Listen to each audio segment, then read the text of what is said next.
this Caitlin Clark topic is going to be, I just know where this is going to go. Right. And it always comes back to this idea that we as men cannot have an open and honest discussion about anything that has to do with a woman, boobs, or sports combined. Like, we just can't have level-headed conversations. Then you put a woman with boobs in a sport and guys melt down.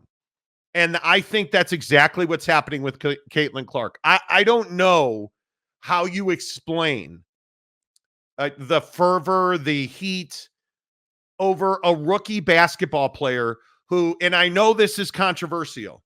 I know this is going to freak people out. Caitlin Clark is not being treated differently than any other rookie in pretty much any other league. What? Hard fouls, physical basketball. That's what basketball is. As a child of the 80s, I grew up with the Knicks, the Pacers, the Bulls, and the Pistons. Like, this is not physical basketball. Did Kennedy Carter cross the line? Sure she did. Should she be, run out of the league? No. Should she be suspended? No. Should she get a flagrant foul? Yes. It's as simple as that, and now it's over. But we want to make it into this thing where, well, Caitlin Clark, I don't know if you guys know this, but Caitlin Clark has boobies. Oh, my God, protect her. She doesn't need our protection. She doesn't need all of this outside noise that she is getting simply because she's a female who plays basketball. We didn't give two rips about the WNBA until April when she showed up.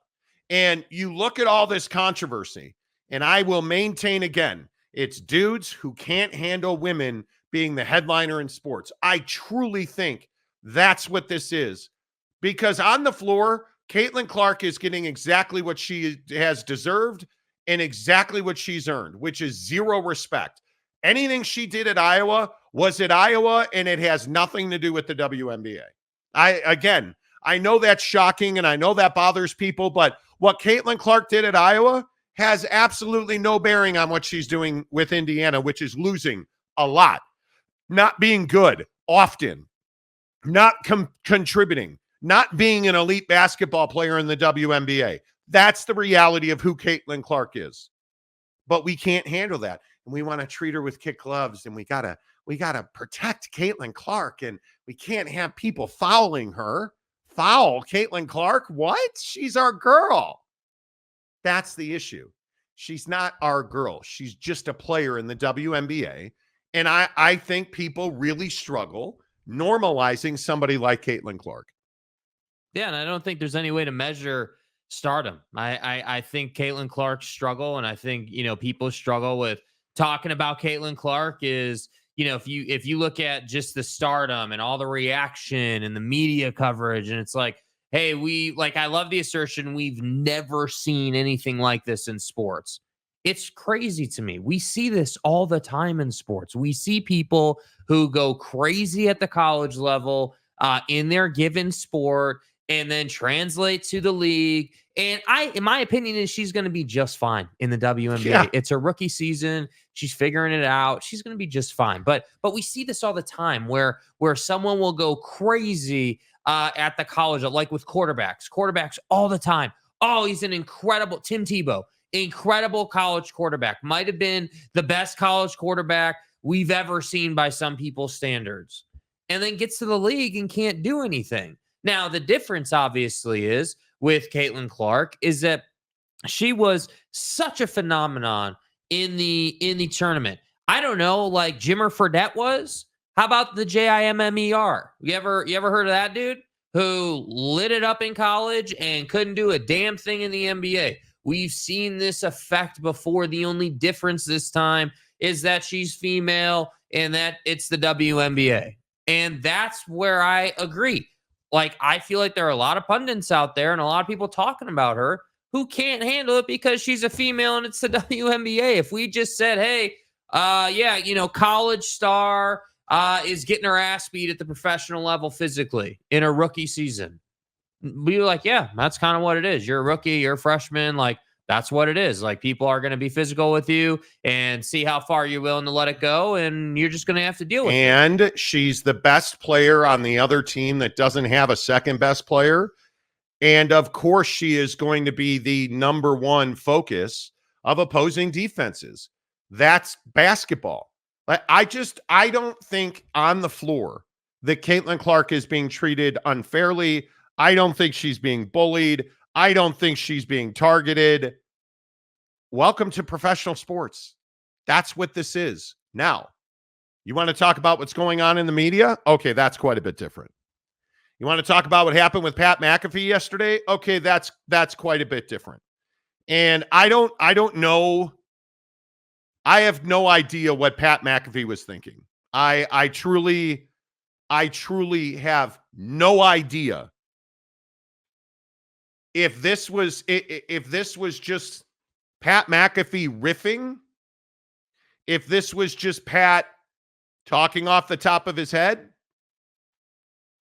But this is one of the moments in time where I look at an issue that's happened on ESPN and it has transcended the sports world.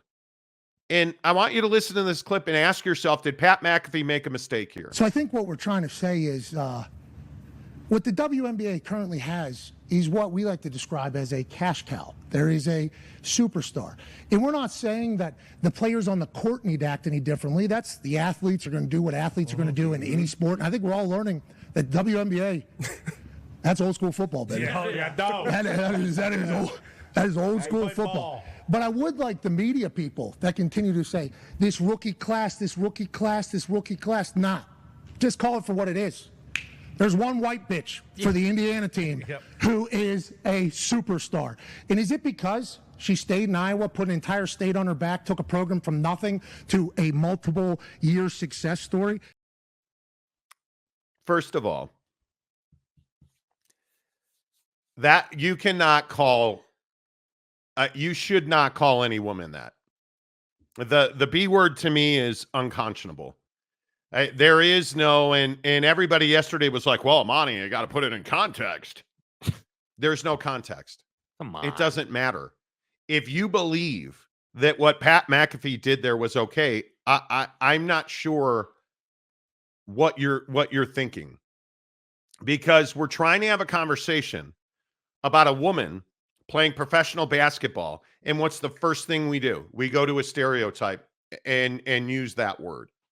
I think it's a heinous word. I think it is there with the C word. I think it is when you refer to a woman like that, I think it is the worst of the worst. Right. But again, it's guys talking about women in sports. So why are we surprised by this? Why are we surprised by this? Why are we surprised that Pat issued an apology, and in his apology, Pat McAfee said that everything else he said was factually accurate. Yeah, and I think that we've seen this behavior out of Pat before, where you're going to say something, and we're going to have a conversation about Pat and ESPN in a minute. But the thing that bothers me about Pat, just the way they do business, and I'm not going to throw the blame on everybody there, because this is Pat's show, it's his responsibility and it's his decision. But it really bothers me that this behavior continues. Hey, we're gonna do a topic. We're gonna say something that we shouldn't say. We know we shouldn't say it, but we're gonna go ahead and say it. And then we're gonna do this whole thing where we're gonna use X, or we're gonna use some type of excuse on the show to apologize, and then everything's fine as if you didn't say it and if you didn't embarrass ESPN once again. And the worst part about this is he's completely wrong about Iowa women's basketball. Any cursory search would have told you that. Caitlin Clark, in no way, shape, or form put Iowa basketball on the map. That's just, they've been to the tournament 10 of the last 12 years, including an Elite Eight. There was Iowa basketball before Caitlin Clark. Did she raise their public profile? Sure she did. Did she bring more eyes to the TV? Sure she did. But much to Jake's point, so did Jimmer Fredette. This is not Jimmer Fredette putting BYU basketball on the map. It's just, you can't call her the B word and then apologize for it on Twitter. And then not only did you apologize for it on Twitter, hashtag journalism. Which is just so bothersome because you're not a journalist. You're not a journalist at all. And again, and I think there is a discussion to be had about where Pat McAfee fits in at ESPN. And we're going to talk about that in a minute. There's no spinning. There's no, I meant it as a compliment. If you meant it as a compliment and you have no problem with what you said, why are you apologizing? Mm-hmm. Yeah. You don't make this mistake with dudes. Oh, that's right. We only make this mistake when we're talking about women. Yeah, because we don't want to call dudes the B word. We don't want to. That's really insulting. We don't have, we quite literally don't have descriptors like this for men. He used a word that is derogatory and puts women down, and then wants to say, "Oh, well, I'm sorry. I meant it in a positive way." And then to your point, "Oh, well, Monty, it's all context and it was positive." Yeah. And I heard a million times and saw it all over Twitter yesterday. The way Pat used this is the equivalent of someone saying, "Hey, you're a bad MFer," which I completely disagree with. There is no, they're not even comparable, dude. This word is so negative when you use it towards a woman. And I tend to agree with you. And the word before it, when you bring race into the conversation, what does that have to do with anything? I wish I understood why we as men just can't have normal conversations about women and female athletes. Why can't we just say, yeah, she was a college sensation. She played the game a different way than most college athletes do. Men or women, doesn't really matter, because I got news for you. On the men's side, I don't see a Steph Curry in this year's tournament. Were there three shot? Yes. But I don't see a player who's living and dying on the three and doing it the way that she did it. So I'm not really concerned whether it's male or female. I'm concerned that she was a star during her time in college. She carried her team consistently during her time. And by the way, she helped the overall sport. But the thing, again, I'm not even trying to be a jerk about it. She's pretty average in the WNBA right now. Yeah. She's not spectacular. She's not. And these hard fouls, the Chennedy Carter play, okay, that's a dirty play. There was a point being proven there. But Angel Reese had the exact same situation happen this week, and nobody said two words about it. Nobody said two words about it. And it's because it's Caitlin Clark. Mm-hmm. And it's because, and I truly do believe that people thought that she needed to be protected. She doesn't need to be protected. Those fouls are not that egregious. Well, and I think that the thing is I don't necessarily disagree that her teammates should be showing up for her more just in a basketball sense. Because you're exactly right. She is the best player on your team right now. And you guys just simply are not a very good team. And getting the most attention from the other team. Yeah. There was this Stephen A. Smith, Monica McNutt argument that was all over Twitter yesterday. And the part of the argument was, well, she's the third most fouled player in the WNBA. Okay. She's the only attention of the defense. She's the only one that they have to worry about. So she's going to get doubled. And when she scores, people are going to try and send a message. And what you said was, there's no enforcer there. There's nobody to say, hey, you're not going to do that. There was no hard foul against Chennedy Carter in retort. Well, and if you look at that specific play, her teammate is standing right there trying to inbound it to her. Carter comes over, knocks over Caitlin, and her teammate does nothing about it. I mean, again, I'm not a big Matt Barnes guy, but for once in his life, he said something that I thought was pretty reasonable, which was, hey, dude, my job was to protect the best player on the team. That was it. I wasn't some amazing player. I could shoot it just a bit, just good enough to be in the league. But my job was to go out there and get in people's faces when they wanted to get handsy with Kobe or Chris Paul or whoever the guy was on my team. And they don't have that person on Caitlin Clark's Indiana Fever team. And so now we want to say, oh, well, she's like all over ESPN today already and yesterday. Oh, Caitlin Clark is being treated then differently than any other rookie I've ever seen. Well, if that's your opinion, that's fine. But what other rookies have you seen? Because this is not abnormal. Yeah, like I'm looking in the NBA, and I'm like, yeah, dude, like there's a million guys who've come into the league and gotten their ass beat. There's a million guys who, Kobe, right? Everyone said, oh, well, Kobe's not going to be anything. He was terrible his first year. Got fouled a bunch. Like, he ain't going to be nothing. Couldn't hit a three. He overcame it. Like, I'm just telling you, man, Caitlin Clark is nothing special in the sense that she's getting fouled in a rookie season on a terrible team. Like, you see it all the time. And again, it's just because it's guys who don't watch the WNBA who are looking at this like, holy cow, wow. This is not abnormal. Now, I don't watch the WNBA on a regular basis. I still don't watch the WNBA on a regular basis. It's not for me. I don't enjoy it. I am not. If Caitlin Clark is on and I happen to see it on, I might watch for 5 minutes. But it's not, to me, it's not compelling. Yeah. But I'm also not going to sit here and call her the B word. I'm also not going to sit here and get on ESPN and espouse like Stephen A. Smith does that he's a WNBA expert and have Monica McNutt say to him, you weren't talking about the WNBA before she got here. You weren't talking about the WNBA 3 years ago, which is exactly right. Yeah. Nobody gave a damn about this league, largely, unless something spectacular happens. So unless we have one of your best players in the league arrested in Russia, unless Caitlin Clark shows up as a sensation, unless Diana Taurasi is at the end of her and career. Still nobody cares about that. Right. Nobody cares about the Sue Bird stuff. Like, nobody's paid attention to this league. Caitlin Clark is transformational at the WNBA level in that one respect. She brings a lot of people's eyes to the TV. She's not a great basketball player right now. That will change. She will evolve and get better.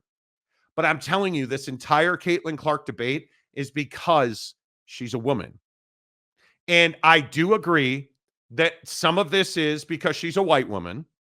I do agree that some of this is because people believe that there was no college basketball ever played on the women's side before Caitlin Clark strapped it on at Iowa. Mm-hmm. And so we play on stereotypes. So I go back to this Pat McAfee thing.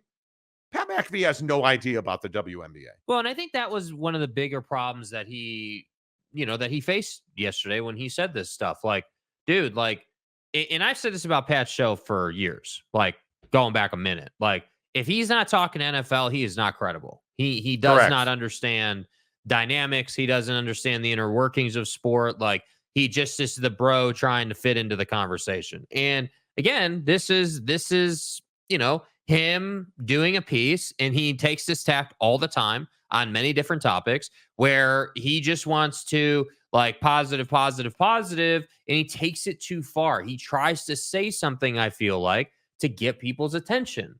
And this is yet another mistake. And again, I'm telling you, at the end of the day, when Pat and ESPN split, because that will happen at some point. I don't know when, and it's it going to will happen. be ugly. Yeah, it's going to happen at some point. The ledger of, hey, Pat said all this dumbass stuff, and this is what it took to get rid of him, is going to be historic. But I also asked this about what he said yesterday. He was talking about how the league needs to protect Caitlin Clark. Did you really think that the league is going to tell every other player on the court with her, hey, yeah, we're going to need to let her score a lot. If you could not play defense, that'd be great. And do you really think Chennedy Carter's not gonna try and do you know who the hell Chennedy Carter is? No, neither do I. Now I have no idea. Didn't know that. I did not know that there was somebody named Chennedy Carter before Caitlin Clark got fouled the other night. Did you really think that Chennedy Carter was just going to be like, yeah, why don't you go ahead and just roll out to the corner there, shoot some threes? We're going to, the defense on Caitlin Clark? No. We'll lose this game. We'll win tomorrow night. It's fine. We got to let her do well. You know, Did you really think they weren't going to try and defend her? Pat McAfee yesterday is talking about how the league needs to protect her. No, they don't. Her team, yes, they do. Herself, yes, she does. The WNBA, no, they don't. and this No, they don't. dude, this can't work both ways. So, like in the NBA, we celebrate LeBron when he's physical with people, when people try to foul him and he works through that. So we love the physicality in the NBA. We love, we loved the Jordan rules. We loved, hey, Kobe getting after dudes. We loved that. But now, because Caitlin Clark hasn't figured it out yet, we're sitting here saying she needs protection at the highest level. And I'm simply saying, I agree with you. She doesn't need protection. What she needs is to develop. What she needs learn is and grow. Dude, she needs to get her ass in the weight room a little bit, and then she needs to mentally accept the fact that the WNBA is not the college level. The WNBA is essentially a physical basketball league, and you're not going to be able to run around and just shoot threes all day. Right? I am shocked. I don't know why I'm shocked. I guess I'm just shocked sitting here thinking about this, and it's because she's a woman. Yeah. And why do we as men have so much trouble looking at people like Caitlin Clark and we can't see anything but body parts and sexual activity? Yeah, this has U.S. Women's National Team written all over it. Like, I'm amazed by it. Like this has, women's MMA written all over it, right? Like this has whatever with female golf, the Lexi Thompson thing, right? Where people are like criticizing her and saying that she's a 1%er. Like it's all the same, dude. Oh, it's a woman in sports. Like, yeah, we're really going to struggle to give this fair coverage, like reasonable, coverage. And I don't understand why it's such a struggle. Like it baffles me. And I only criticize Pat because he's the one who made the mistake yesterday. But I don't know why dudes like Pat who have his platform, have his opportunity, have his resources. Why can't you just have a reasonable conversation about it? Why does it need to turn into because this thing, he's man? preparing? Like yesterday is a great example. Where was Pat McAfee last night? Well, based on his Twitter feed, he was doing professional wrestling last night. So he was preparing for professional wrestling. Pat McAfee, I'm going to guess, and I'm probably wrong. I'd like to think I'm wrong. I doubt I am.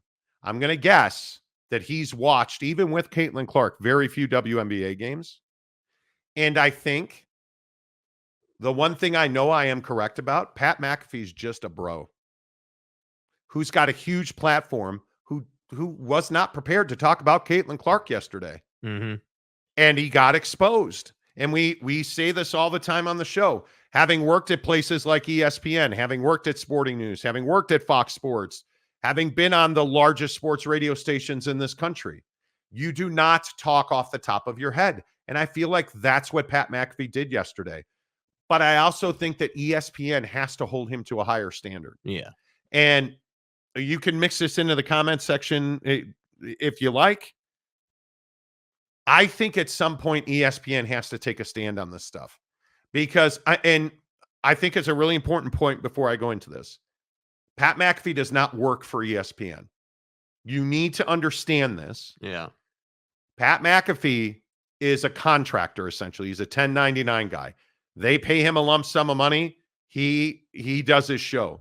They have zero, and I mean zero, editorial control or input on his show. None. They do not tell him what to say. They do not have the right to tell him what to say or how to say it. And it's what the rub at ESPN is, because you can go back in time and you can point to the Jameel Hills of the world or the Rachel Nichols of the world or all these controversies. Well, they were so controversial because ESPN had their thumb on those people. And Jameel Hill said, no, I'm going to say what I want to say or I'm not going to be here. Pat McAfee has nowhere else to go. Pat McAfee has burned bridges everywhere he's been. If you look at from Barstool to FanDuel to, there's always a problem. And you knew this when you brought him to ESPN. And he has been a massive headache for them. Like internally, he has caused strife behind the scenes. There is frustration. There is a disappointment in the fact that the people inside ESPN, and you're going to wind up saying they're jealous, whatever. The people that work at ESPN take that job really seriously. And I go back to his apology tweet. Mm-hmm. And I would point out to you that journalism hashtag is not an accident. Because the people that work inside of ESPN are in fact journalists, and they take it as their life's work. You look at guys like Scott Van Pelt. You look at guys that work around guys like Scott Van Pelt. You look at the people that produce shows like, their NBA product is life and death. Adrian Wojnarowski, it's life and death that he is accurate. And when he is not, it is seismic because he very rarely is inaccurate. Mm-hmm. Those guys live with it every single day. Journalistic standard. The guys on ESPN radio, having been there, whether it's a pronunciation, I can tell you, I tweeted something on a Saturday night before I went on ESPN radio. I got a phone call from my boss about a typo in a tweet on ESPN. I tweeted it. I got a phone call saying, hey, this is your boss. There's a typo in your tweet. Can you please delete that? Because that's how seriously they take being accurate. So this hashtag of journalism from Pat McAfee was not accidental. And I think it is this inability to get along with others. Mm-hmm. And I think you're either a Pat McAfee fan at ESPN or you are not.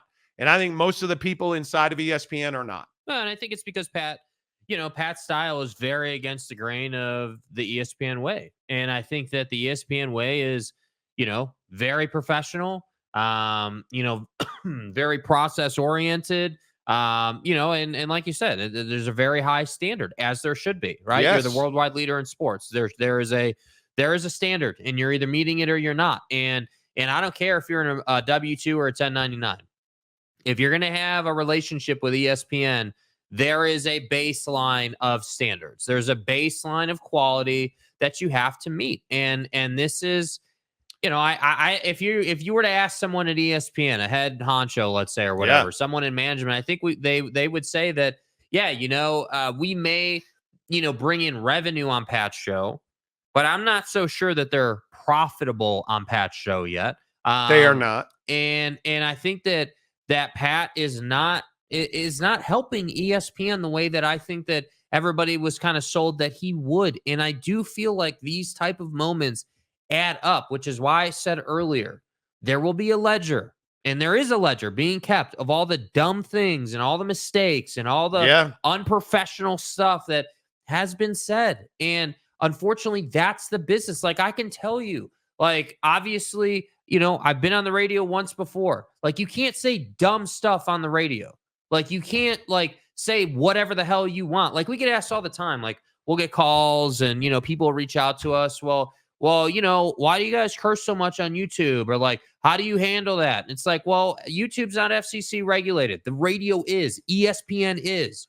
Yet you think because you're on YouTube streaming to ESPN that doesn't apply to you. And it's insane to me because Pat could literally do this thing for the next 30 years, draw a paycheck, and ride off into the sunset, even though he probably financially already is.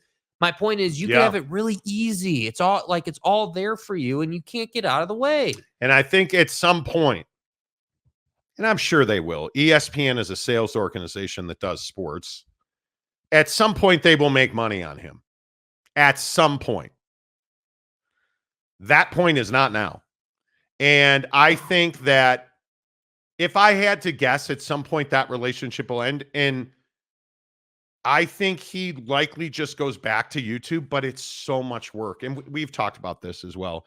The reason he's at ESPN is because it's so much work to do your own thing. It is arduous. It is effort. It is Because at the end of the day, you're responsible for making sure people can pay their rent. And Pat talked about the fact that that was just too much. Yeah. And now he's got ESPN, he's got Game Day, he's got WWE, like he's got all this stuff he's doing. You wonder at what point, when does all that change? Because he's also now a dad. So it'll be interesting to see. There is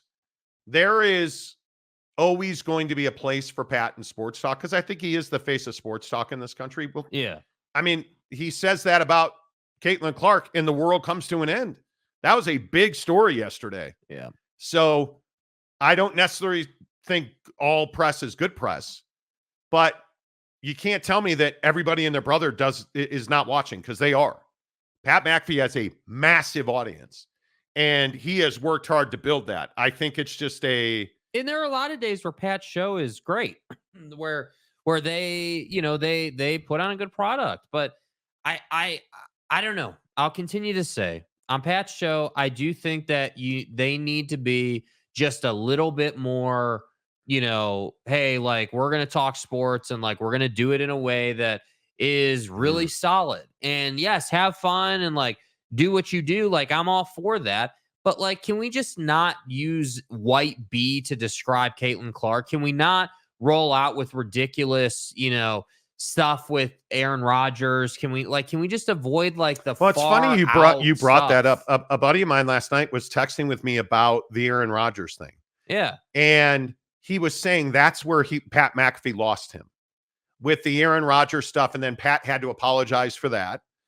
That's where I think some people got off the Pat train. I don't know.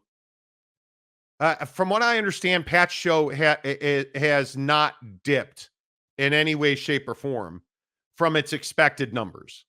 It clearly has a much larger fan base during the football season, but I don't know that Pat has the universal appeal he once did. I think it's a really interesting. I don't watch Pat nearly as much as I used to. And it's crazy to say, Jim Rome being on Twitter, dude, that's called the easy button. Mm-hmm. For me, I watch all of my stuff digitally. I think I've told you guys this. I don't have cable. I don't have Dish or DirecTV anymore. I watch YouTube TV. And I usually watch that on an iPad. And with Jim Rome on X he broadcasts his radio show on X every day now. It's really easy, and I think it's worked pretty well. Well, and I think the cool thing with that, and we experienced this with Pat, right? Where Pat had, he's getting all these views and everything. And I know it's X, and, like, take it with a grain of salt. Some people don't trust the numbers. Now porn is legal on X. Yeah. So there's been some interesting stories on X this week, but Jim's been getting between 700 and 1 million views a show on X. Like, according to there's a little, like, you can see it on our feed if you're on X. There's a little ticker.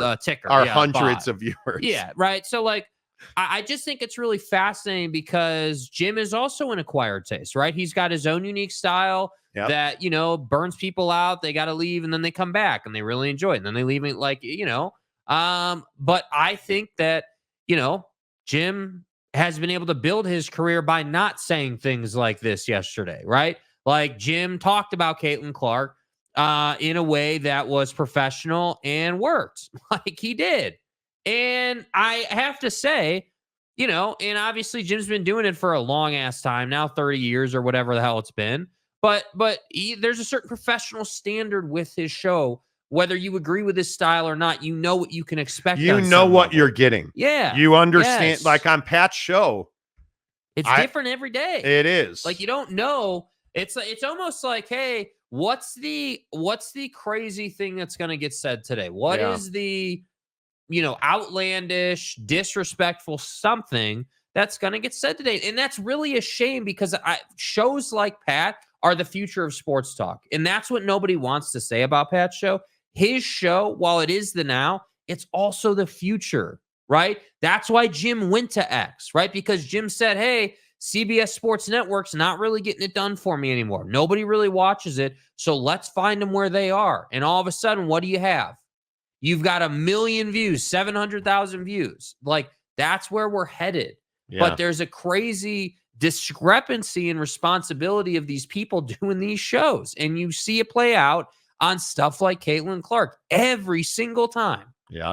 It's interesting. And now I lost the notification, but 4 people have been filtered today already. Oh, God. And we almost never have filtered comments on this show. We've kind of like trained the funnel down. Yeah. Like the algorithm and the AI on YouTube. We've kind of like, is it any coincidence we're talking about Caitlin Clark and Pat McAfee and 4 people have gotten filtered? No, it's not. It's not. People get pissy about it. All right. The comment section, as always, make sure you hit the like button if you're watching on X. Hello, Twitter. Good morning to you. Appreciate you guys. Come on over to YouTube, hit the subscribe button, give us a thumbs up. It really helps the channel grow. If you are on YouTube, please hit the like button. We appreciate that. I see a bunch of comments coming in from Facebook this morning. So hello to everybody watching on the Monty Show Facebook page. Appreciate you. The comment section, as always, is presented by our good friends at Prize Picks. PrizePicks.com. Download the app. It's the easiest way to play Prize Picks. I'm on a heater right now, and I love how easy it is to win on Prize Picks. Jake is not intelligent. He is not winning on Prize Picks. No, it's not. Yeah, it's not good. I mean, I probably have a better chance to win if I just go Call of Duty today than I would if I, did golf or, WNBA. Well, it's interesting. I've now passed, which is pretty cool. I've now passed the $5,000 winning marker, which is pretty neat. I'm pretty happy about that. I've won 57 times. Now, I've also lost 30-something times, but I have a pretty good win percentage on Prize Picks, and that's what I love about it. It doesn't take much of your money to play. You deposit $5, they'll give you $5 more. They'll match your deposit 100%, up to $100 when you use the promo code Monty, M-O-N-T-Y, Monty. I love this time of year because you get the NBA playoffs. Jason Tatum. You want to talk about an easy, and if you're not a Prize Pick person, now's the time to do it. Jason Tatum, they're giving you a freebie on both Derek Lively and Jason Tatum are half a point. Derek Lively is also half an assist. But Jason Tatum's the easy one. His usual number is 27.5. Right now, he is half a point. And it's super easy. If you look at the Prize Picks interaction, like the interface, that's all you have to do. You see like, okay, here's Jason Tatum. I'm going to click more, and that's it. And all you have to do is I use 3. I have a tried and true formula that some people don't follow. Make 3 selections, play a $20 flex click. That's my whole thing. Yeah. $20 flex play, which means I only have to get 2 or 3 right to win. And usually your minimum win is you put 20 up, you get 31.25. You get all 3, you get $56. So it's easily doubling your money. I'm telling you guys, prizepicks.com, the only thing you have to do is more or less. That's it. Jason Tatum, half a point in game 1. I'm going to take more on that because I'm going to win. Exactly right. Yes. Hook it up, prizepicks.com.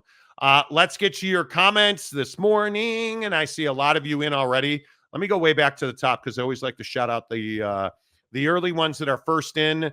Mountain Mama, first one in today. Tear It Down Tuesday.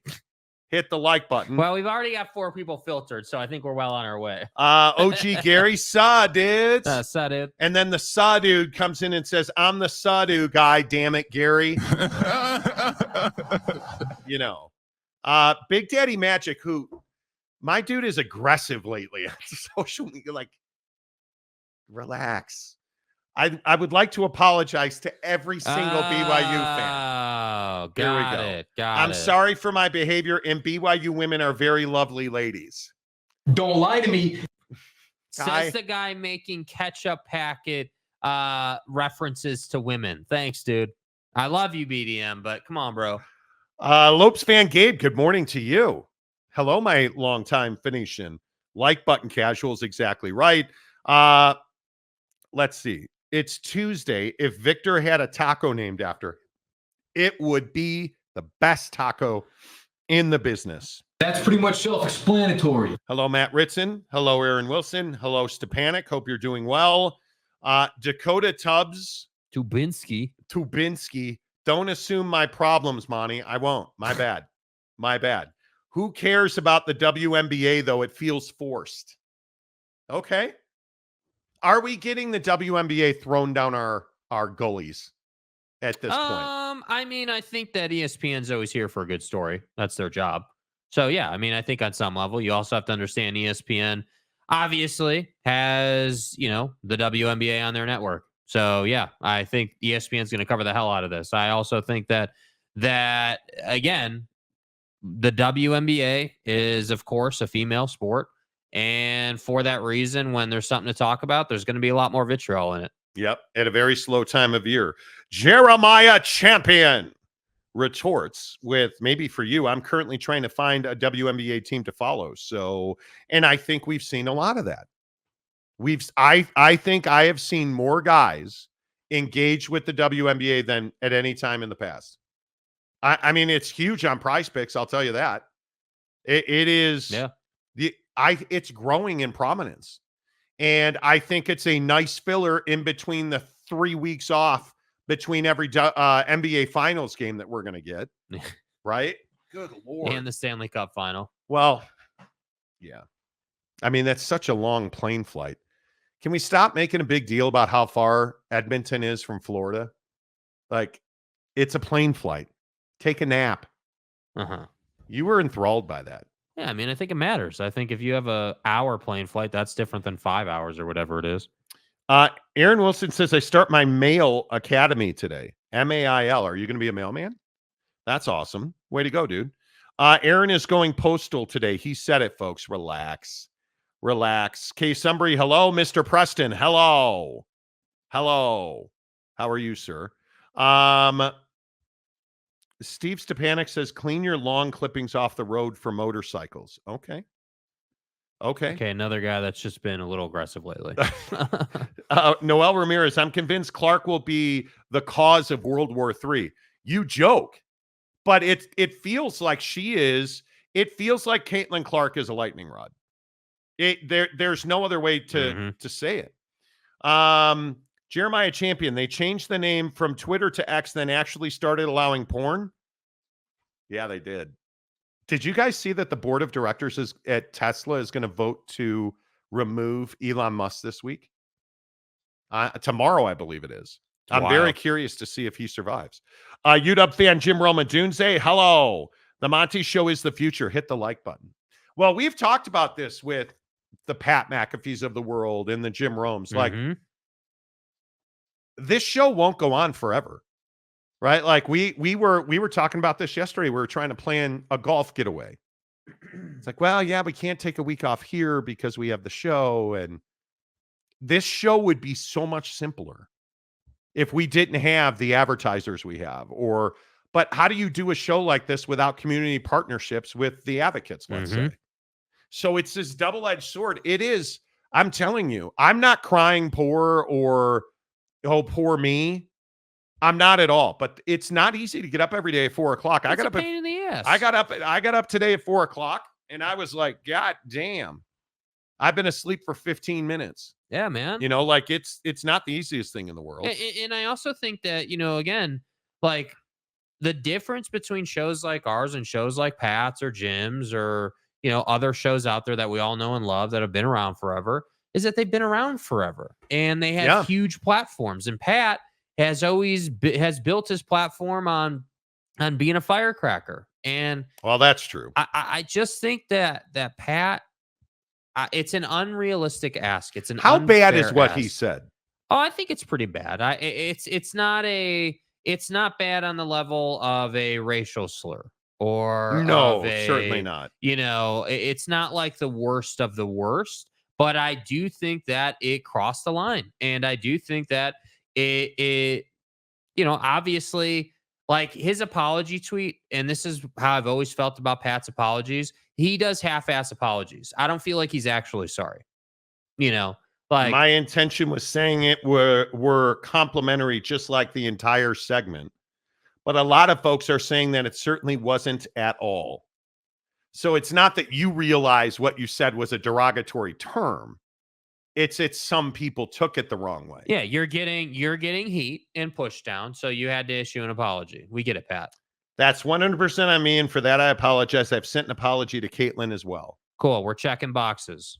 We're checking boxes. And the reason I say is checking boxes is because it doesn't feel genuine. It doesn't feel heartfelt. It feels like, yeah, ESPN was upset about that. And a lot of folks are criticizing me. Yeah, I probably should issue an apology. And that's why I say, dude, Yeah. For someone, like, put yourself in the shoes of, someone who's not plugged into sports the way you guys listening are, the way we are. Someone who maybe watches football during the season, but they're engrossed in life. But they see this Pat McAfee story and like, wow, he called Caitlin Clark a white bee. Why would he do that? Like, it's a bad look. It's a bad look. Average Joe. But I also don't think that he should be canceled. Like, there's this whole thing with what's his name? Alex Jones. And Alex Jones and his fans say he's being canceled. Infowars.com. Because a bankruptcy judge is likely going to order him to sell off all of his physical assets, including his radio or TV thing. Mm-hmm. And he got a 2-week extension yesterday. That's not being canceled. You said harmful, hurtful things about people, and you lost billions of dollars because of it. And now you're in bankruptcy, and to pay for that bankruptcy, you have to liquidate. Pat McAfee, on a regular basis, says things that should not be said about people in classes. Does that mean he should be fired from ESPN? I think Pat doesn't belong on ESPN. Should ESPN fire Pat McAfee? I don't think they should fire Pat. Mm-hmm. But at some point, you're going to have to put him in a box. Yep. And if that is just on their YouTube channel, if that is just on their ESPN app, wherever it ends up, you cannot allow Pat McAfee to continue to do the things that he is doing on ESPN TV. Well, and it's no longer good enough. I love the assertion, and this is where this is kind of the, the business of the business, if you will. Mm-hmm. I love the assertion that people are like, oh, well, he's a 1099. He can do whatever the hell he wants. And while that might be mostly true, if ESPN woke up tomorrow and said, we don't want Pat on the network anymore, Pat wouldn't be on the network anymore. And I don't give a damn what that contract says. They will find a way to get out of it or to put it to bed or do what they need to do. Because, and that's why that's the message I impart on guys like Pat who say whatever the hell they want to say. And it's why I have respect for dudes like Jim Rome. It's why I, why I go on runs with Jim Rome, where I'll listen to him every day for like 3 weeks, and then I won't listen to him for a month because I respect him. I love the way he does the show, but his show sometimes wears me out. But at least with his show, I'm like, yeah, you know what? I'm not going to get a racist, misogynist bomb. Like you may be doing the dumbass random interview that I have no interest in. Okay, but you're doing it. At least it's an interview. Like, it's a product. You might spend an hour talking about horse racing. Yeah, exactly. Right. Like, come on, dude. Like, cool. Like, at least though, I know it's a professional product. And the problem is I want Pat's show to be good. Yeah. Like, I want it to be what it should be, but it just is an unrealistic ask because this is someone who's not doing the show to produce a pure and professional and really quality talk show product. You're doing the show because you have fun with it, because you're with your boys, and it just so happened that you guys have created moments that blew you up. Yes. And that's the difference. Yeah, I think the cries are getting louder and louder. But if you're not going to fire Stephen A. for some of the stuff he said, are you really... Well, no, but what's the difference between Pat and Stephen A? Stephen A's black, and he can get away with saying inflammatory things. And he's been doing it for 30 years. And he's got a track record, dude. But that's the truth. Well, I don't know. I think Stephen A. Smith has said some really awful things. And I think that he has said some, we're going down a rabbit hole now, but I think that if Stephen A. had said what Pat McAfee said yesterday, yeah, he's probably getting canned. He's probably getting fired. Yeah. I don't even know that it's arguable. Yeah. So Yep. there you have it. Tanner Plumer. Honestly, I'm shocked that Pat isn't getting canceled for this. There's a lot of voices. I mean, The Athletic had a huge piece on it. TMZ ran with it. TMZ had a story on it. Mike Smith, YouTube award looks bleached out. Dude, yeah, I saw that. It was actually hitting. The funny thing is, the way it was pointed, the light was hitting it. It was hitting my camera lens and hitting me in the face. So I turned it a minute ago. Thank you. But you're not wrong. Yeah. Alex Jones thinking the government is after him. So off brand. Right. So off brand. Eric and Raleigh, ESPN and Pat McAfee have come to a mutual decision to part ways effective immediately. That's what I'm saying. So they're not firing him. At some point. They've decided it doesn't work. Like, that's at some point what we will get. I think that's going to happen. Yeah. Yeah, right. Without Alex Jones, we wouldn't know they are turning the freaking frogs gay. That comment alone is an American treasure. But that's the greatness of YouTube. Anybody can have a show. Yeah. Anybody can go on YouTube. And YouTube is going to restrict when you say things like that. YouTube's going to restrict your distribution. Mm-hmm. But I think you know that going into it. And I think it's why, bros, I had to send pictures of IDs. Like, I had to verify myself, like all this stuff. Well, Monty, you're not Monty Python, are you? Just you're to the Monty have Show. A verified YouTube account. Like, I don't know how guys like Alex Jones do it. And I don't know what platform he's on. I truly do not know. No idea. But, yeah, I think it's more going where Jim Rome is gone. Where you're going to be, and not you guys are going to, well, you're just trying to self-aggrandize. Mm-hmm. We were talking to a radio group about doing a local show. And the first thing they asked was, well, the second thing, because they said, why do you guys curse so much? The second thing, well, you understand that we can't have you doing YouTube. Yeah, no duh. Like, that's the second thing they asked us about. Right. And and the reason that I think they call guys like us, because why on earth would you call us? Oh, because you don't have talent. Mm-hmm. Well, and I think the industry is suffering something terrible. I think more and more people are that's why guys like Pat McAfee are massive. But Pat McAfee doesn't want to do radio. Notice, where is he not? He is not on Sirius anymore. Now, there was a bridge burn there probably, but he's not on Sirius. He's not on local radio. He's on YouTube. Right. He's on the ESPN app. That's where Pat's show lives. Jim Rome, still on the radio, but now where is his show more readily available? On X. And X is pushing him. Like, when Jim Rome is on and you go into the search category, you're going to see him. But I think it's a very interesting juxtaposition now, how things have changed. Yep. James, stadium guy who loves Buc-ee's. Aren't we missing a big point? Carter could have hurt Caitlin Clark. Have you ever played basketball? What are we doing? Have you ever? She should never, and under any circumstance, have been suspended.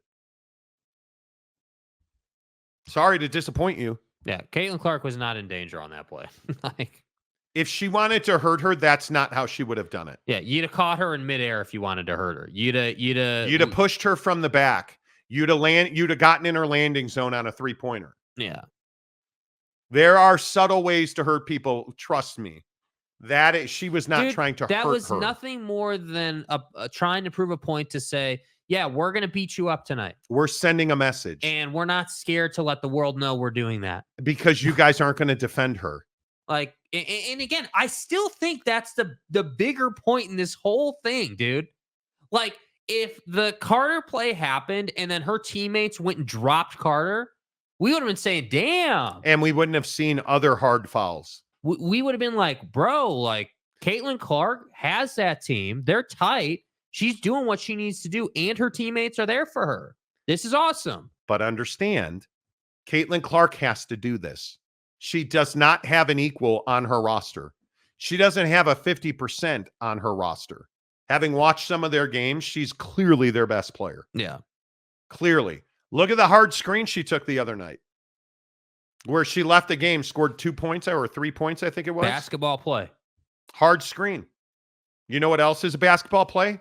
when you're about to get screened, somebody yells left, so that you know on your left-hand side there's a screen coming, or on your right-hand side there's a screen coming. Was that a dirty play too? It was not. Could she have more easily gotten hurt on that screen? Oh, wait, she did. She did get hurt on that screen. She did not get hurt on the Kennedy Carter play. You're being soft. You're being soft. James says Carter also called her the B word. She's a woman. Right. And what they say on the court, it does not matter. Are you kidding me? Like, how do you not? And James, I love you, dude, but this is what's wrong with women's sports in our country. You're completely off base on this. Kennedy Carter is not nearly the same as Pat McAfee. And Kennedy Carter saying that, now if she'd have called her the exact same phrase that Pat used, okay, that's probably a problem. But she didn't. She's a woman. She's a peer. She's an equal. And frankly, she's just as good a player right now as Caitlin Clark is. So I just, come on. Anthony Eason. It was a cheap shot. Nothing more, nothing less. I don't think it was dangerous though. That's it. No.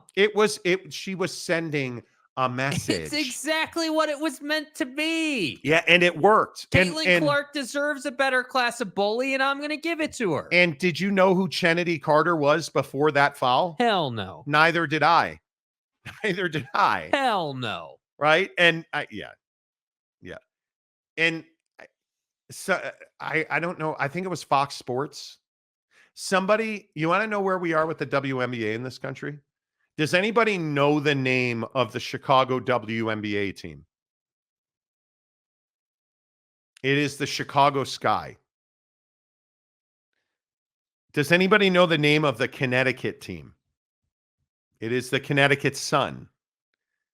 When that foul happened, and I believe it was Fox News, had it as Chicago Suns Kennedy Carter. And it was actually not Kennedy, it was Kennedy Carter. They got her team name wrong and they got her first name wrong. That's where we are. Was it a dirty play? Probably. But she was never in any danger. And it's not nearly the dirtiest play we've ever seen or anything. Like, it's, come on. K Nurin, it's still a cheap play no matter what. Yeah, true. But that's what we're saying. Like, we're saying the same thing. Yes, it's a cheap shot. It was meant to be a cheap shot. That's why it's a flagrant one, dude. Yeah, that's why it's a flagrant foul. That's the whole point. Is that she rolled up to her in a non-basketball way and dropped her. That's the whole point of this whole thing, dude. Yeah. Like I don't know why this is, and this is the part that that bothers me, but just baffles me. Like, why is it so hard to understand what took place here? Like, again, it's not difficult.